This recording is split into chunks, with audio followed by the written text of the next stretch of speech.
नमस्कार साथियों। आज मैं एक ऐसा सवाल डिस्कस करने वाला हूं जो मुझसे बार बार पूछा जाता है कि गौरव सर, मैंने अपने बैंक अकाउंट में काफ़ी कैश डिपॉजिट कराया है, क्या मुझे इनकम टैक्स रिटर्न यानी कि आईटीआर में इसकी रिपोर्टिंग करना होगी।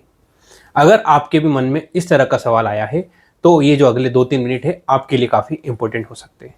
तो सबसे पहले इसका सीधा और सिंपल आंसर जान लेते हैं।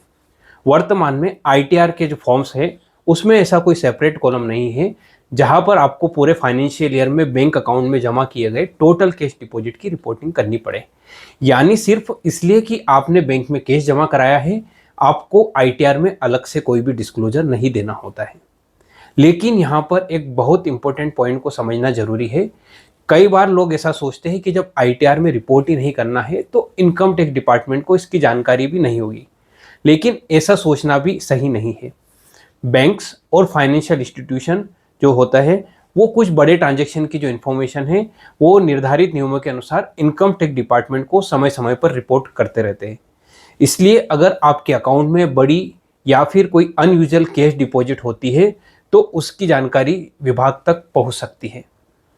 अब सबसे बड़ा सवाल है, तो आपको किस बात की चिंता करना चाहिए। तो मेरा यहाँ पर जवाब है कि कैश डिपॉजिट की नहीं बल्कि सोर्स ऑफ फंड की आपको चिंता करना चाहिए। मान लीजिए आपके बैंक अकाउंट में 5 लाख रुपए, 10 लाख रुपए या उससे भी अधिक कैश डिपॉजिट किया है और भविष्य में इनकम टैक्स डिपार्टमेंट आपसे यह पूछे कि यह पैसा आपको कहाँ से आया है, तो आपके पास उसका प्रॉपर जो है वो एक्सप्लेनेशन होना चाहिए। तो एक्सप्लेनेशन ये हो सकता है कि ये जो इनकम है आपने ऑलरेडी डिक्लेयर की हुई है, या फिर आपने जो है ये पहले से आपने कैश विड्रॉल था और उसको वापस से दोबारा किया है, या फिर इसके पास इससे रिलेटेड आपके पास ऐसे सपोर्टिंग डॉक्यूमेंट उपलब्ध है।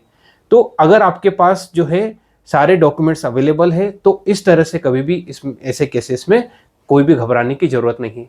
लेकिन अगर आपके पास डिपॉजिटेड अमाउंट का सोर्स एक्सप्लेन नहीं कर पाते हैं और बाद में यदि कोई नोटिस आता है, इंक्वायरी होती है, तो अननेसेसरी टैक्स इश्यू का सामना भी करना पड़ सकता है। इसलिए मेरी हमेशा राय ये जो रहती है इस केस में ये रहती है कि बैंक अकाउंट में कोई भी सिग्निफिकेंट कैश डिपॉजिट करने से पहले उसका जो है सोर्स का प्रॉपर रिकॉर्ड और सपोर्टिंग डॉक्यूमेंट अपने पास जरूर रखें। और दोस्तों, हमेशा एक बात जो है हमेशा याद रखिए, इनकम टैक्स डिपार्टमेंट का मुख्य जो फोकस होता है इस बात पर नहीं होता है कि पैसा जमा किया गया है या नहीं किया गया है। उनका फोकस इस बात पर होता है कि पैसा जो आया है वो कहाँ से आया है। इसलिए कैश डिपॉजिट से ज़्यादा महत्वपूर्ण होता है उसके सोर्स का एक्सप्लेनेशन। अगर आप सोर्स साबित कर देते हैं तो आपकी जो है पोजीशन काफ़ी मजबूत रहती है। और ये वीडियो यदि आपको पसंद आया है तो इसको आप लाइक कर सकते हैं और अपने दोस्तों और परिवार के साथ साझा कर सकते हैं।